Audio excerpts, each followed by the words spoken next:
Fala, povo lindo do Senhor. Mês de julho, a pedidos, estou fazendo combos no Instituto Êxodos.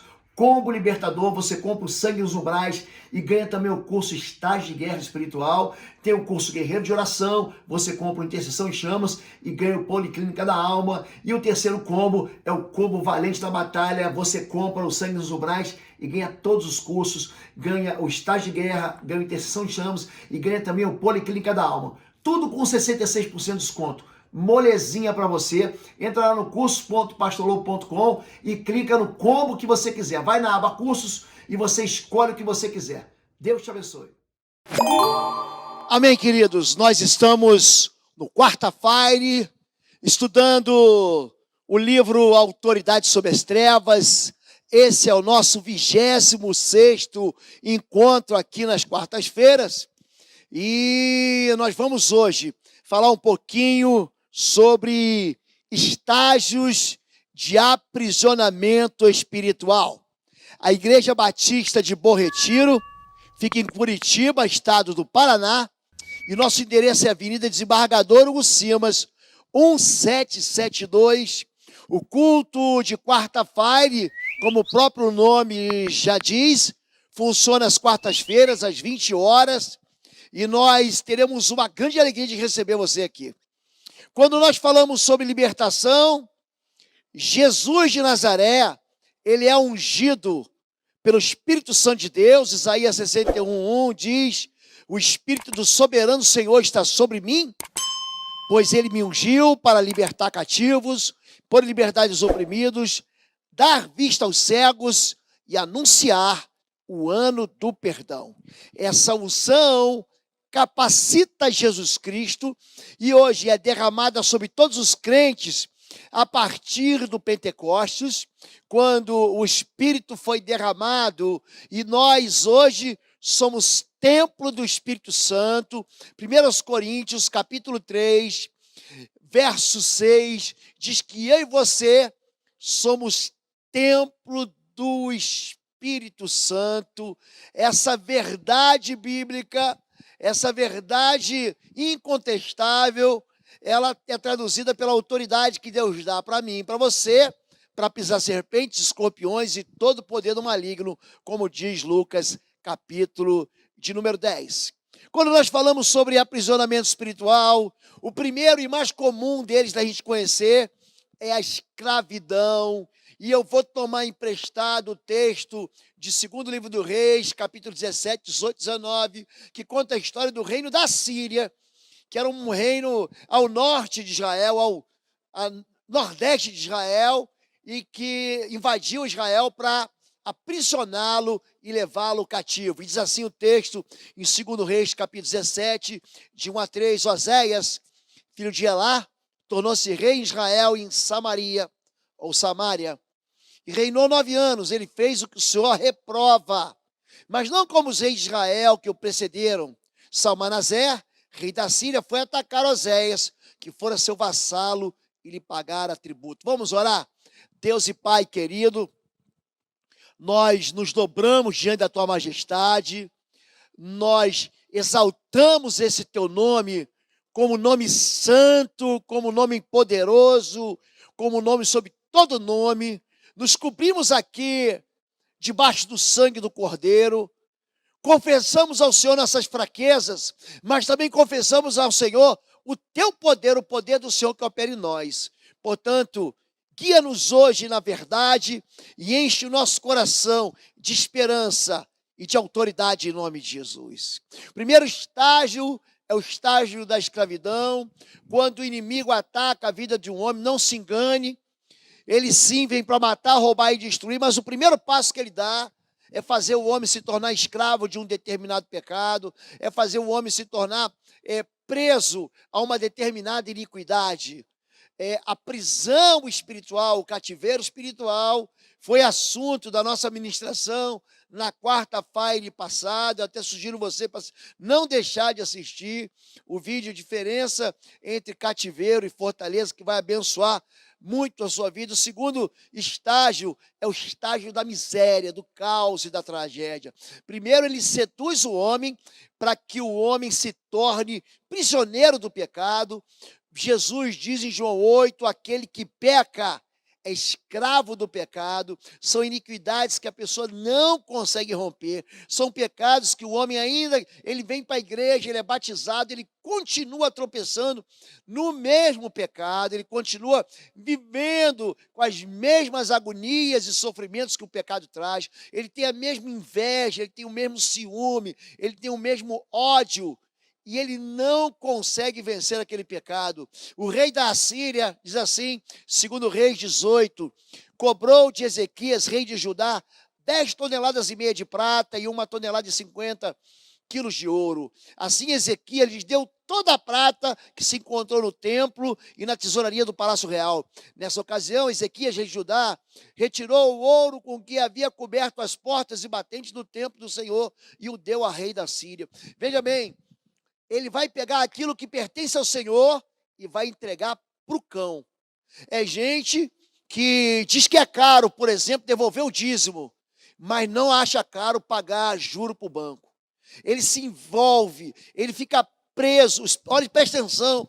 O diabo, ele quer que você seja um miserável. Ele não quer que você tenha liberdade. É por isso que as ministrações que eu faço aqui na nossa igreja a respeito de finanças são as que mais atraem pessoas que ficam criticando.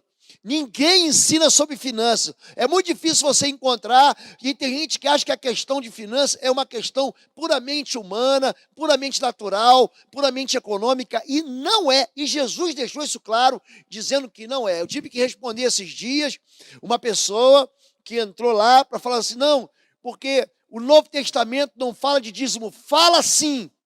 E você está falando isso porque você não conhece a Bíblia.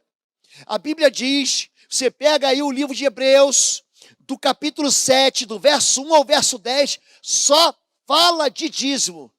Mateus capítulo 23, verso 23, Jesus endossa o dízimo quando ele diz, façais essas coisas e não deixe de fazer a outra. Então, quando ele fala que você não deve esquecer a justiça, a misericórdia e a fé, ele fala assim, não esqueça disso, mas continue fazendo aquilo. Então, tem gente que pega 2 Coríntios 9, dizendo assim, Deus ama o que dá com alegria, e cada um propôs no seu coração. Ali o assunto é oferta. Ali o assunto não é dízimo, não. O dízimo não foi desqualificado, o dízimo não foi desorientado, o dízimo de maneira nenhuma foi suspenso. Nada disso. E aí tem uma turma desobediente, que vive na miséria, que vive pagando de juros ao banco, que vive endividada, que vem aqui que jogar nas costas largas de Deus, ou jogar em cima dos pastores, dizendo que aquilo que a gente falou não está mais no Novo Testamento. Está. E a Bíblia diz que duas palavras confirmam o testemunho de um homem. Então leia Hebreus capítulo 7, de 1 a 10, e leia Mateus capítulo 23, 23. É só isso que eu te digo, mais nada. Aqui o povo de Israel continua na miséria, sabe por quê? Foi escravizado pelo pecado, e aqui o jugo do inimigo, ele é pesadíssimo. Se você quiser continuar no jugo pesado, achando que o problema da sua vida é o dízimo, querido, você não vai sair desse buraco nunca mais. Por quê? Porque o dízimo abençoa você, não abençoa a igreja, não abençoa pastor. Quando nós falamos sobre miséria, a miséria atrai algo chamado, sabe o quê? Exílio. Ter 3, exílio e distanciamento de Deus. É o terceiro estágio do aprisionamento. Mas o rei da Assíria descobriu que Oséias já não pagava mais o tributo como costumava fazer a cada ano. Por isso, Salmanaser mandou lançá-lo na prisão. O rei da Assíria invadiu todo o país, marchou contra Samaria e sitiou por 3 anos. No 9º ano do reinado de Oséias, o rei assírio conquistou Samaria e deportou os israelitas para a Síria. É interessante que o primeiro estágio é você se tornar prisioneiro do pecado, é o estágio do cativeiro, da prisão espiritual. Depois você vem para a miséria, e aquilo que você devia dedicar para o Senhor, você começa a pagar de tributo. É gente que começa num traguinho de cigarro, num copinho de cerveja, e aí todo o recurso dele agora tem que ir para os vícios dele, tem que ir para aquilo que o coração dele está impregnado de idolatria. E o terceiro qual é? É o exílio. Aí ele se afasta da igreja, ele se afasta de Deus, ele começa a culpar o lugar ou a instituição de Deus como causa do problema dele. É isso que o diabo faz, ele ele distrai a pessoa. Agora, existem razões para que haja prisão, para que haja miséria e para que haja exílio, para que haja afastamento. A primeira delas é a porta escancarada para o inimigo, é o pecado secreto. Tudo isso aconteceu porque os israelitas haviam pecado contra o Senhor seu Deus. Eles prestaram culto a outros deuses e seguiram os costumes das nações que o Senhor havia expulsado de diante deles, bem como os costumes que os reis de Israel haviam introduzido. Os israelitas praticaram o mal secretamente contra o Senhor seu Deus, segundo Reis 17, de 7 a 9. A pessoa pensa que está pecando e Deus não está vendo. A pessoa pensa que está andando escondido e que Deus não está ligando. A pessoa pensa que está maquinando mal e Deus não está vendo. Querido, preste atenção no que o texto diz. O texto diz que todo esse mal veio sobre eles porque eles desobedeceram ao Senhor. Deus diz assim, ó, não faça, não se case com essa pessoa. Ele te dá uma orientação, não se meta nessa iniquidade, não roube. Ah, não, vou roubar e vou me dar bem. Você não vai se dar bem, você vai pagar e você vai pagar é caro. Você está entendendo isso, querido? Então, não pense assim que você pode de alguma maneira enganar o mundo espiritual, porque você não pode enganar. E essa porta que você acha que ninguém está vendo que está aberta, ela está aberta, porque o pecado secreto impede que você prospere. É justamente isso. É uma brecha para o inimigo. Aqui está dizendo, em 2 Reis 17, 12, 14, prestaram culto a ídolos, embora o Senhor houvesse dito, não façam isso. O Senhor advertiu Israel e Judá por meio de todos os seus profetas, desviem-se dos seus maus caminhos, mas eles não quiseram ouvir, foram obstinados como seus antepassados, que não confiaram no Senhor seu Deus. Deus, ele é digno de toda confiança. Quando ele diz para você, pode fazer, então faça. Quando Deus diz, não faça, então não faça. Só que hoje, a igreja é muito seletiva. O que a igreja faz? A igreja diz, não, isso aqui eu vou obedecer. Não, isso aqui eu não preciso obedecer. Isso aqui ficou lá para o Antigo Testamento. Isso aqui ficou lá para a Antiga Lei. Então, quer dizer, quando você começa a fatiar a Bíblia assim, cortar ela em quadradinhos, para dizer, isso aqui presta, isso aqui não presta, isso aqui tem... Não, esse pecadinho aqui é um pecadinho pequenininho que não vai ter problema. Agora, esse pecadão eu tiro da minha vida, que ele não faça isso. Porque quando a Bíblia fala de brecha, se você pegar Ezequiel capítulo 22, a partir do verso 23, o problema de Israel era justamente a brecha. E nós, quando chamamos a palavra brecha, é um eufemismo para a palavra pecado. O pecado é o acesso do mundo espiritual maligno na sua vida. Não se engane com relação a isso. Existe um perigo aqui quando você acha que todas as religiões levam a Deus. Existe um perigo aqui do ecumenismo, porque isso desprotege não só a sua vida, porque desprotege também a vida dos seus filhos, porque eles vão fazer igual a você. Eles adoravam o Senhor, mas também nomeavam qualquer pessoa para lhe servir como sacerdote nos altares idólatras. Adoravam o Senhor, mas também prestavam culto aos seus próprios ídolos, conforme os costumes das nações de onde haviam sido trazidos. Até hoje eles continuam em suas antigas práticas. Mesmo enquanto esses povos adoravam o Senhor, também prestavam culto aos seus ídolos. Até hoje seus filhos e netos continuam a fazer o que os seus antepassados faziam. Você está entendendo nisso? Por que eu desprotejo a minha família? Por que o meu filho está nessa desgraça? Então, se você vive no vício, se você vive no pecado, se você vive na iniquidade, se você acha que não tem problema, a cada ano você está com um marido diferente dentro de casa, com uma esposa diferente dentro de casa, o teu filho está vendo isso e ele vai fazer igual. Ele vai seguir, não, pastor, mas eu me arrependi, mas ele acabou aprendendo. Nos anos em que ele era criança, ele foi vendo o teu comportamento e ele vai repetir o teu comportamento. Por quê? Porque a Bíblia diz que nós ensinamos nossos filhos no caminho que a gente anda. A gente não aponta o caminho, não, a gente anda junto. E o teu filho está andando e está vendo isso. Isso é o perigo de você achar que o pecado não é pecado.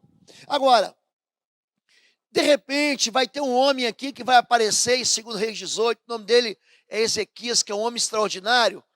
e ele vai se tornar fiel ao Senhor. Diz assim, Ezequias, filho de Acais, segundo Reis 18, de 1 a 4, rei de Judá, começou a reinar. Ele tinha 25 anos de idade quando começou a reinar, e reinou 29 anos em Jerusalém. Ele fez o que o Senhor aprova, tal como tinha feito Davi, seu predecessor. Removeu os altares idólatras, quebrou as colunas sagradas e derrubou os postes sagrados. Despedaçou a serpente de bronze que Moisés havia feito, pois até aquela época os israelitas lhe queimavam incenso. E ela era chamada Neusta.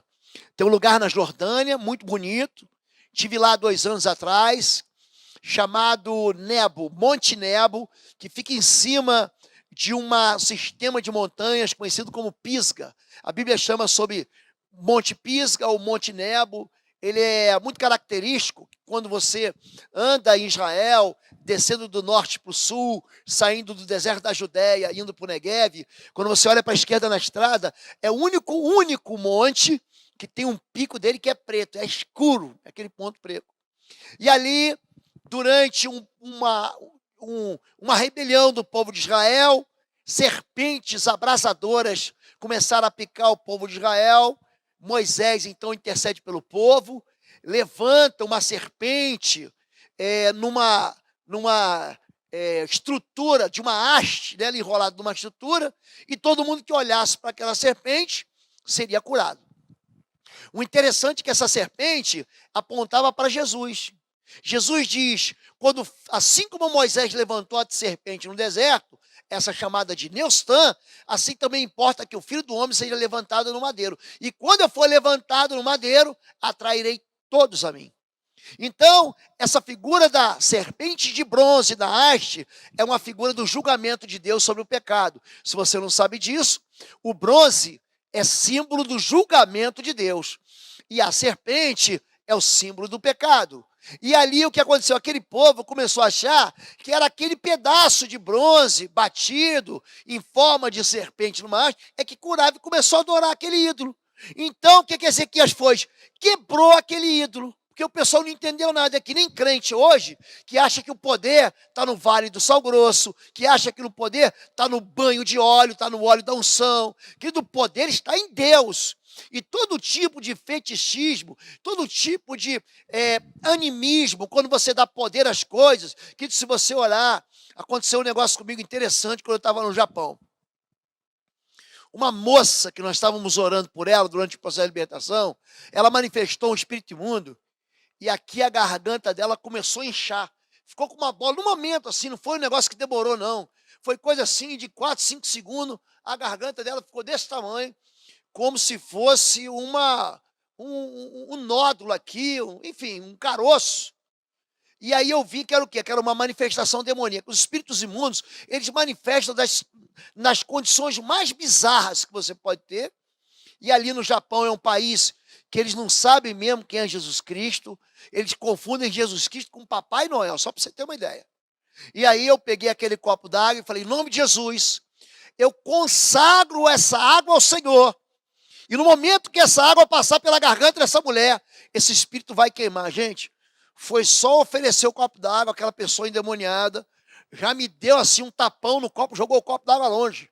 Porque o poder não está na água, o poder está em Deus, que consagra a água. Então não há poder no óleo, não há poder no sal grosso, não há poder no pastor, o poder está em Deus. Só que o povo achava que o poder estava naquela cobra, naquela serpente de bronze. É a mesma coisa, gente, que hoje, que acha que o poder está na religião. Não está. Uma vez disse Deus, 2 vezes ouvi, o poder é de Deus. Então, gente, preste atenção, o poder não está na religião.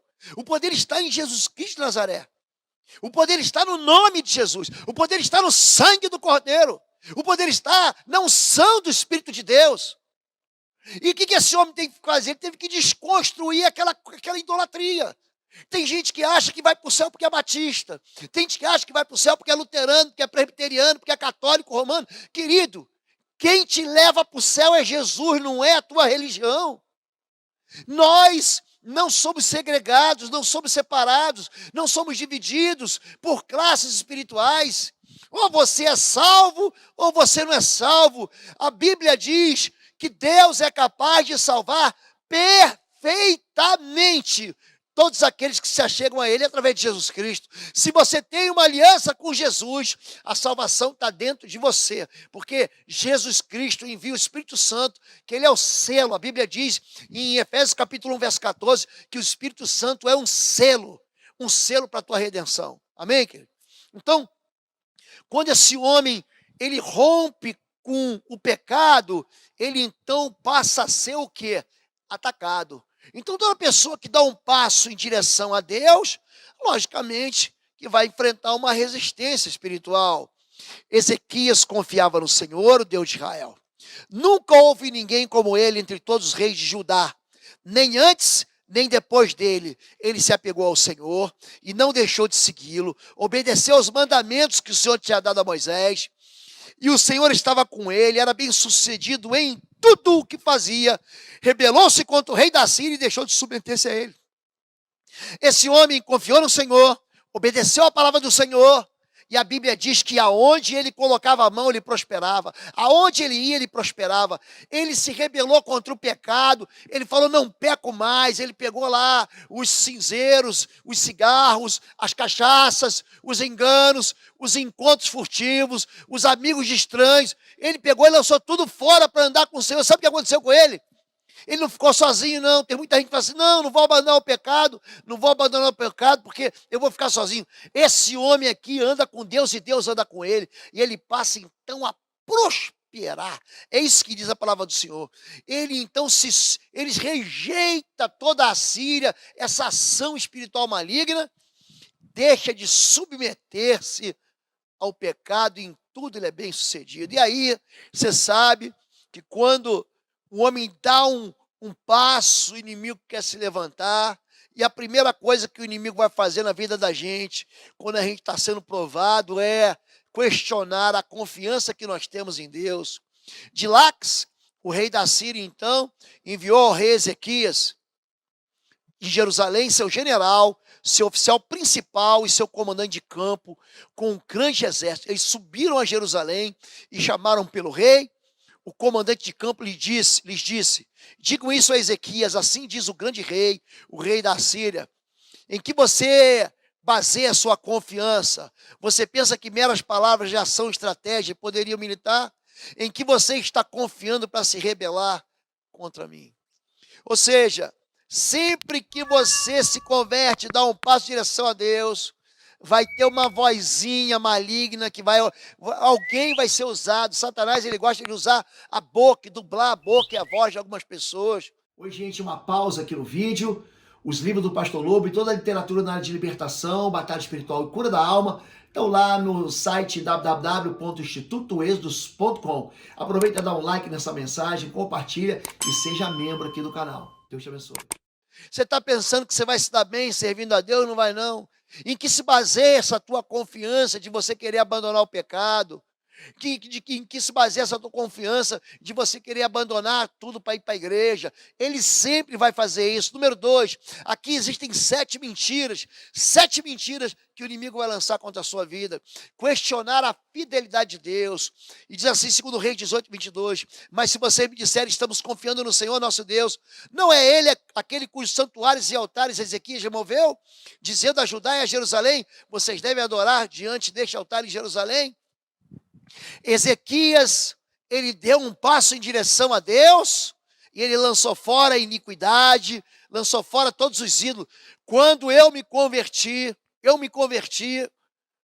pouco depois, fomos batizados, nasceu Natália, minha filha, nasceu Arthur, meu filho, e nós jogamos tudo fora, minha família ficou muito escandalizada, a família da minha esposa, muito escandalizada, nós jogamos fora os ídolos, desprezamos aquelas figuras de confiança que a idolatria exige, e teve muita gente que falou o seguinte, não, você está vendo, teu filho ficou com câncer porque você jogou isso tudo fora. Querido, preste atenção, o meu Deus nos provou, mas o Deus que nos provou é um Deus de vida, e o meu filho foi curado, e ele é para a honra e glória do Senhor, um testemunho do poder de Deus. Então, não deixe ninguém questionar a fidelidade de Deus na sua vida. O Deus que te leva para o deserto é o mesmo Deus que te leva para a terra da promessa. Número 3, a terceira mentira, ele vai questionar a sua própria fé.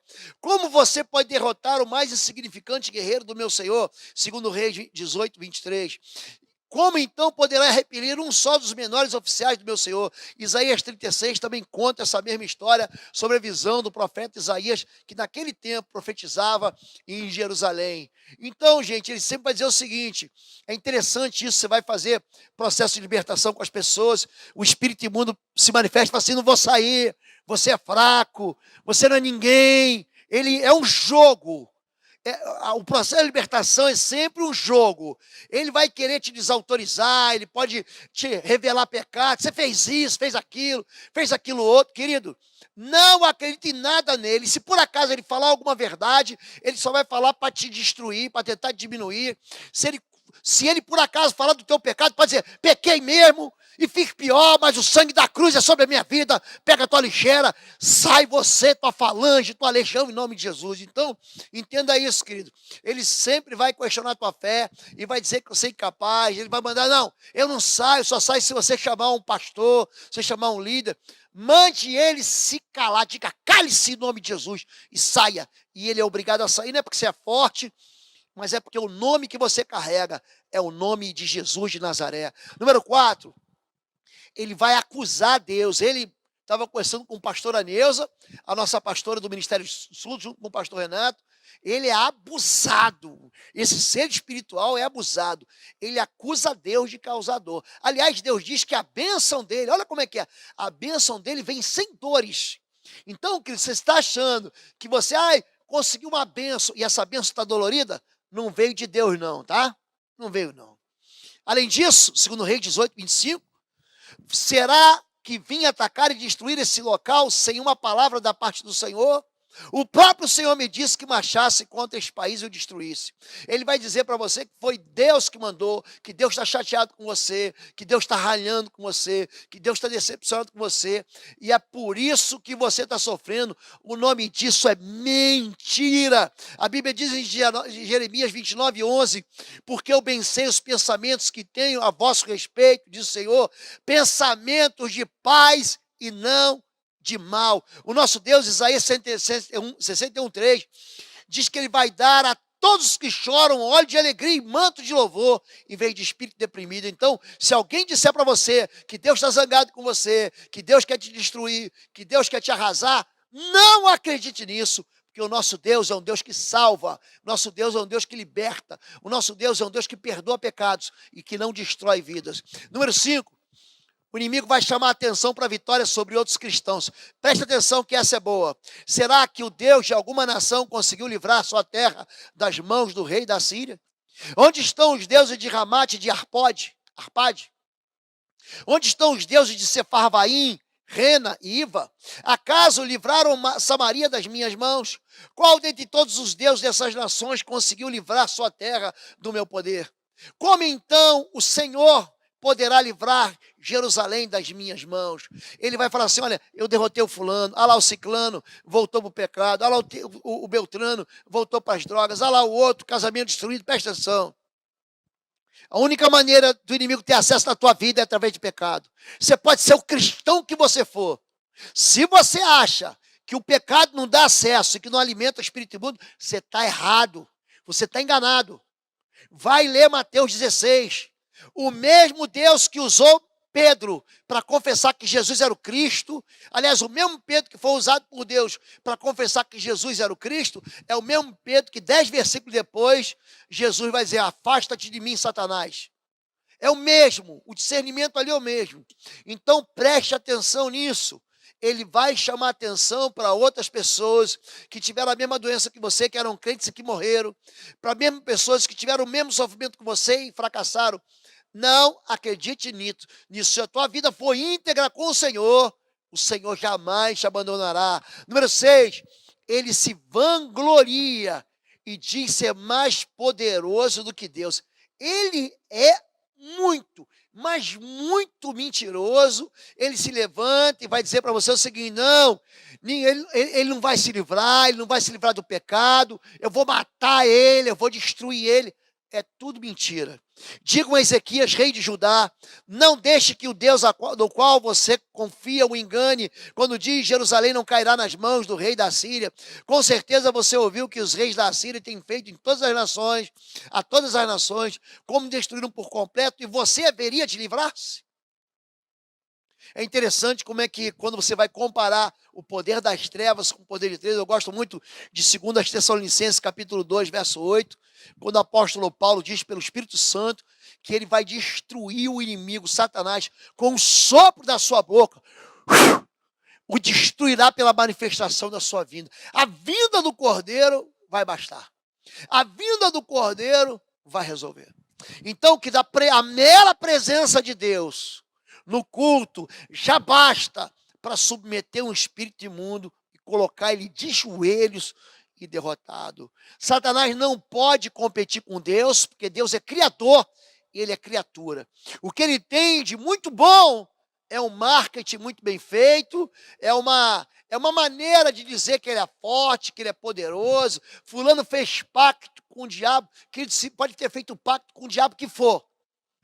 Esse pacto é quebrado no poder do nome de Jesus. Se você na tua casa invocar com a tua voz o nome de Jesus e declarar que Jesus é teu Senhor, esse pacto é quebrado e você é retirado do reino das trevas e levado para o reino do Filho amado de Deus, Jesus Cristo de Nazaré. E por último, a última mentira, ele vai tentar oferecer um falso acordo de paz.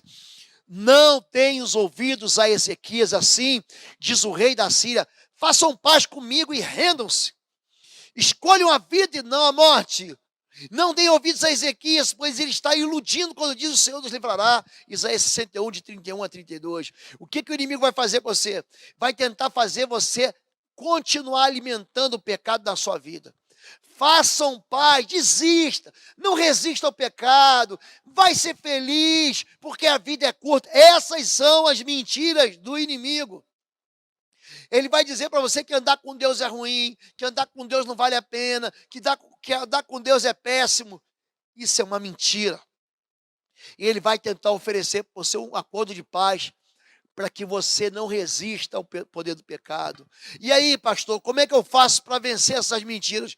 Número 1, apele para Deus. Aquele que invocar o nome do Senhor será salvo. Ao ouvir o relato, o rei Ezequias rasgou suas vestes, pôs roupas de luto, entrou no templo do Senhor.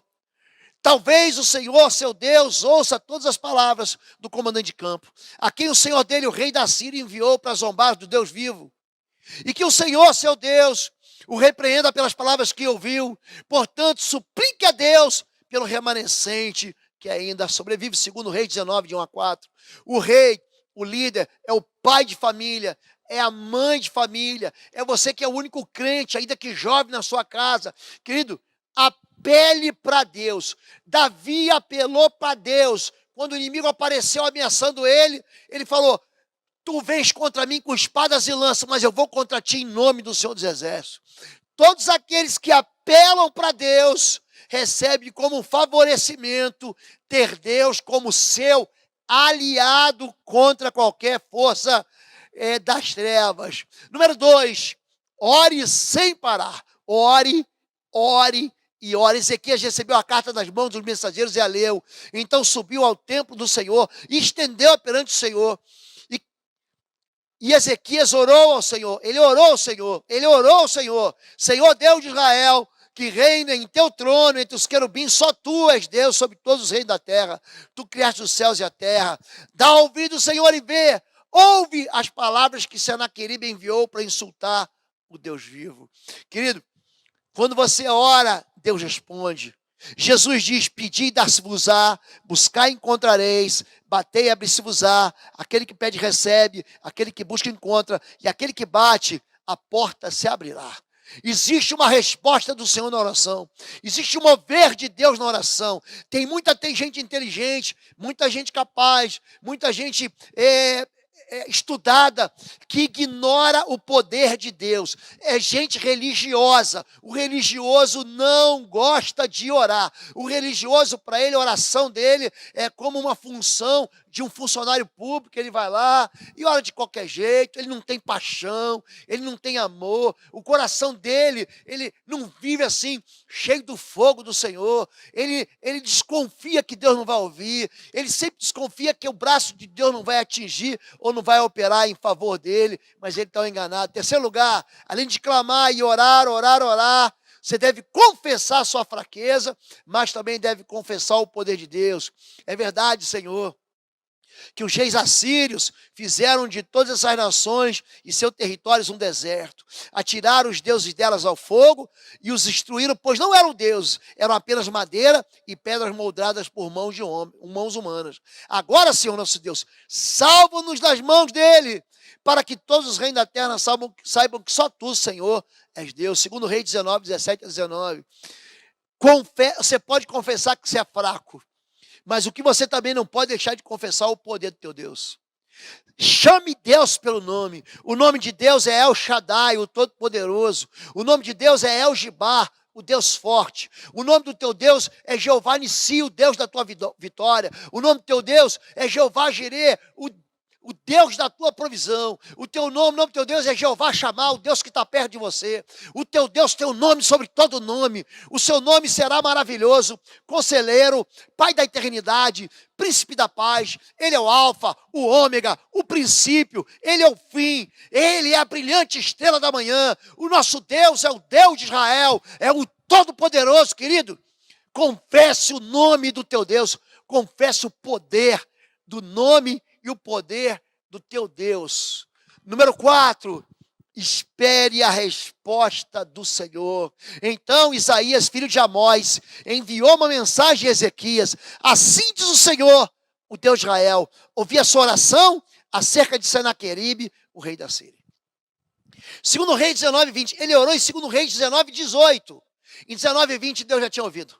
É interessante como é que tem gente que ora e não espera a resposta de Deus. As orações que eu faço, eu escrevo elas, e eu me dedico em jejum e oração, para que quando aconteça, eu diga assim: foi o Senhor que me deu, foi o Senhor que me aprovou. Querido, o inferno pode estar contra você, as pessoas podem estar contra você. Eu já experimentei muito disso, gente contra mim que quebrou a cara. Gente, sabe por quê? Não é porque eu sou forte, não, querido. É porque eu orei ao meu Deus, Ele é o meu Pai. E esse Deus que é o meu Deus, é o teu Pai, é um Deus que também te favorece. Então, quando você orar, espere a resposta do Senhor. Daniel, ele ora. Pega lá, Daniel capítulo 10. Ele está orando e aí ele não desiste de orar. Ele ora por 21 dias, fazendo um jejum especial de legumes e frutas. No 21º dia, chega o anjo do Senhor. E quando o anjo do Senhor chega para ele e fala assim: Daniel, você é um homem muito amado, porque desde o primeiro dia em que você inclinou o teu coração para orar, são ouvidas as tuas palavras do céu. E eu vim como uma resposta por causa das tuas palavras. Querido, espere a resposta do Senhor, porque Deus vai responder. E por último, creia na promessa de proteção de Deus.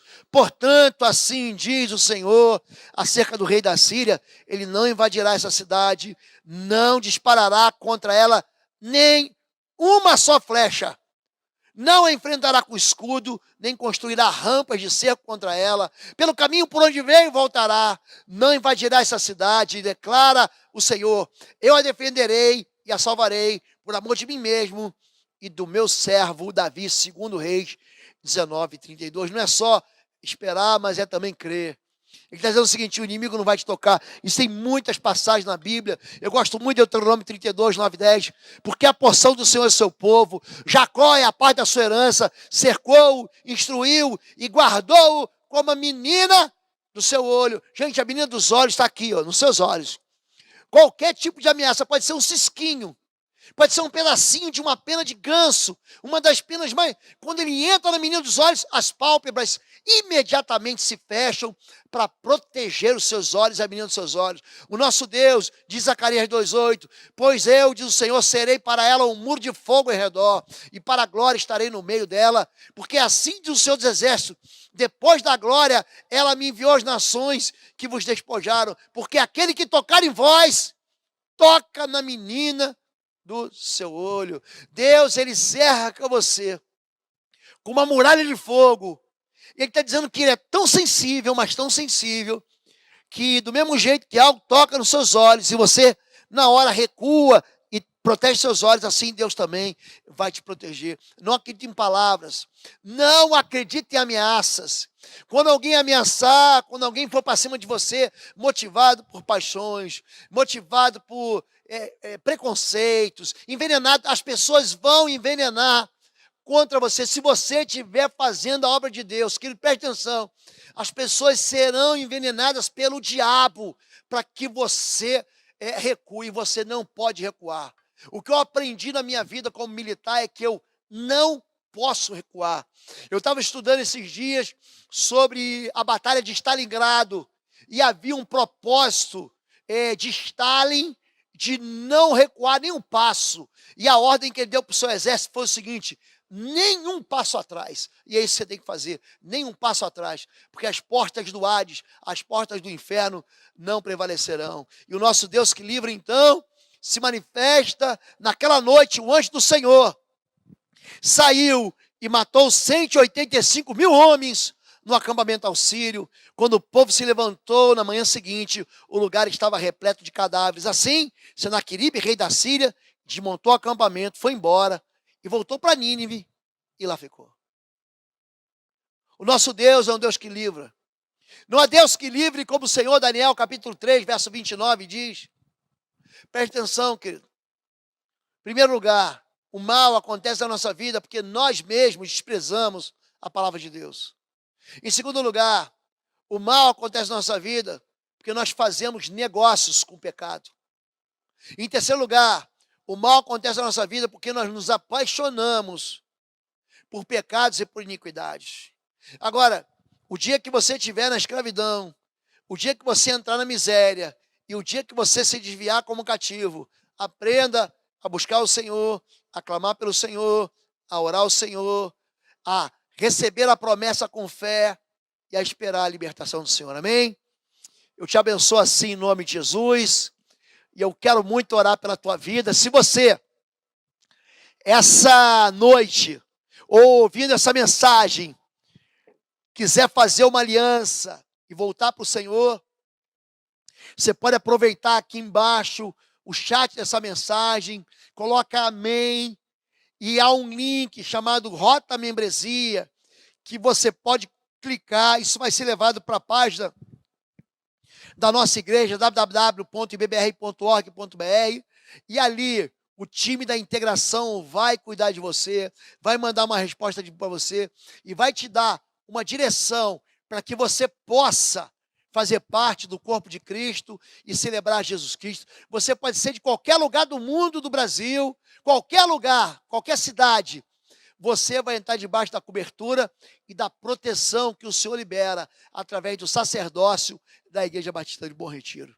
Se você quer receber Jesus como Senhor da sua vida, se você agora quer voltar para Jesus, está enfraquecido, dá um amém aqui no chat e nós vamos orar por você. Pode colocar também a mão no seu coração e nós vamos abençoar a sua vida em nome de Jesus. Deus e Pai querido, nós te louvamos, Senhor Deus, porque o Senhor é a fortaleza do pobre e a tua palavra diz que o Senhor é refúgio para os dias da angústia.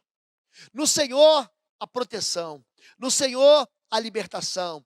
No Senhor, a cuidado. No Senhor, a honra.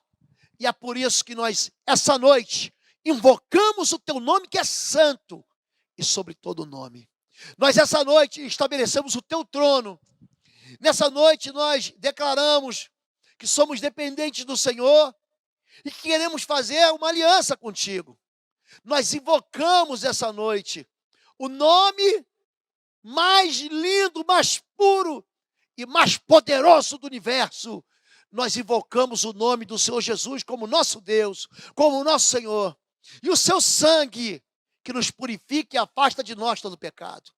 Nós clamamos para que a unção do teu Espírito Santo, conhecido como Espírito do Pai, conhecido como Espírito da promessa, conhecido como Espírito de Cristo, esse Espírito derramado como óleo, o Espírito do Senhor Jesus venha sobre nós, nos convencendo do pecado, da justiça, do juízo, nos guiando na verdade e nos fazendo glorificar ao Senhor. Pai, nós cremos na libertação, nós cremos no teu poder, na tua operação, e nós cremos que toda arma do inferno, essa noite, cai por terra em nome de Jesus, para a glória do Senhor Deus, em nome de Jesus. Amém, amém e amém. Eu quero te abençoar e dizer que se você foi abençoado, dê um like nessa mensagem, compartilhe para muita gente ouvir. Tem muita gente dentro de prisões que precisa ouvir essa mensagem para que Jesus possa entrar na vida dele. Amém? Eu te abençoo em nome de Jesus. Fica com Deus, que o amor de Deus, nosso Pai, a graça do nosso Senhor e Salvador Jesus Cristo e as consolações do Espírito Santo de Deus seja sobre sua vida, em nome de Jesus. Amém, amém e amém. Fica com Deus, um beijo no seu coração.